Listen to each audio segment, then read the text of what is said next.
বাংলাদেশ যদি ঠিক রাখতে হয় তাহলে বাংলাদেশ থেকে জঙ্গি নাটকের যে একটা কাজ চলতেছে এটা অবশ্যই বন্ধ করতে হবে। বাংলাদেশের স্বরাষ্ট্র উপদেষ্টা, তাকে জিজ্ঞাসা করা হয়েছিল যে বাংলাদেশের মধ্যে কোনো জঙ্গি আছে কিনা।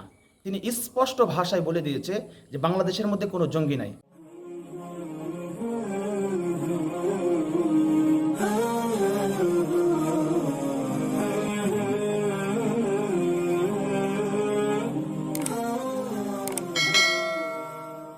আসসালামু আলাইকুম রহমতুল্লাহি ওবরাকাতু। প্রিয় দর্শক শ্রোতা, কাছে দূরে দেশে প্রবাসে যে যেখান থেকে আমাদেরকে দেখছেন, আপনাদেরকে জানাই আন্তরিক শুভেচ্ছা অভিনন্দন।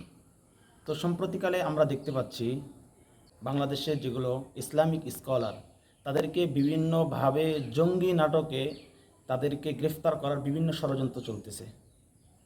আমরা আগেই বলেছি, বারবার বলেছি, বাংলাদেশ থেকে স্বৈরাচার যখন পালায়ন করেছে তখন আমরা সুন্দর করে বাংলাদেশকে গঠন করতে চেয়েছিলাম, কিন্তু আস্তে আস্তে সেই স্বৈরাচারের দিকেই চলে যাচ্ছে।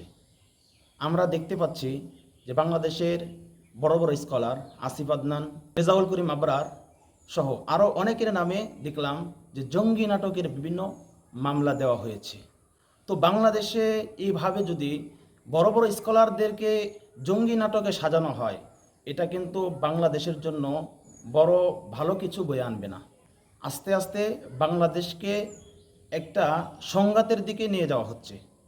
সেই জন্য বলছি যে বাংলাদেশে যেরকমভাবে রাজনৈতিক দলগুলো বিভিন্ন ধরনের দ্বন্দ্ব করতেছে, এভাবে যদি চলতে থাকে তাহলে বাংলাদেশ আস্তে আস্তে সংঘাতের দিকে চলে যাবে, ফেসিবাদ আবার বাংলাদেশে চলে আসবে। সেই জন্য আমরা বলি যে বাংলাদেশ যদি ঠিক রাখতে হয় তাহলে জঙ্গি নাটকের যে একটা কাজ চলতেছে এটা অবশ্যই বন্ধ করতে হবে। বাংলাদেশের স্বরাষ্ট্র উপদেষ্টা তিনি বলেছে, একাধিক মিডিয়া ছিল যে তাকে জিজ্ঞাসা করা হয়েছিল যে বাংলাদেশের মধ্যে কোনো জঙ্গি আছে কিনা। তিনি স্পষ্ট ভাষায় বলে দিয়েছে যে বাংলাদেশের মধ্যে কোনো জঙ্গি নাই। তাহলে নতুন করে কি কারণে বাংলাদেশের মধ্যে একটি জঙ্গি নাটকের আবার শুরু করতেছে? সেই জন্য বলছি, বাংলাদেশকে যদি ঠিক রাখতে চান তাহলে বাংলাদেশের এই জঙ্গি নাটকের কাজটা বন্ধ করতে হবে। সেই জন্য বাংলাদেশে অন্তর্বর্তীকালীন সরকারকে আমরা বলবো যে এই জঙ্গি নাটক যদি এরকম করে আস্তে আস্তে বাড়তে থাকে তাহলে বাংলাদেশে আবার জুলাই বিপ্লব শুরু হবে।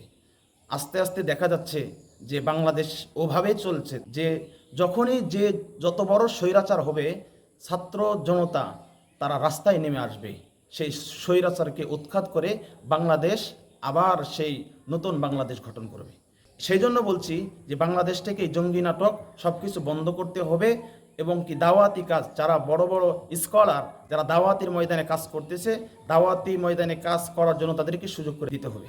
সেজন্য এ ছিল আজকে আমাদের আলোচনা। সকলে ভালো থাকুন, সুস্থ থাকুন। আসসালামু আলাইকুম।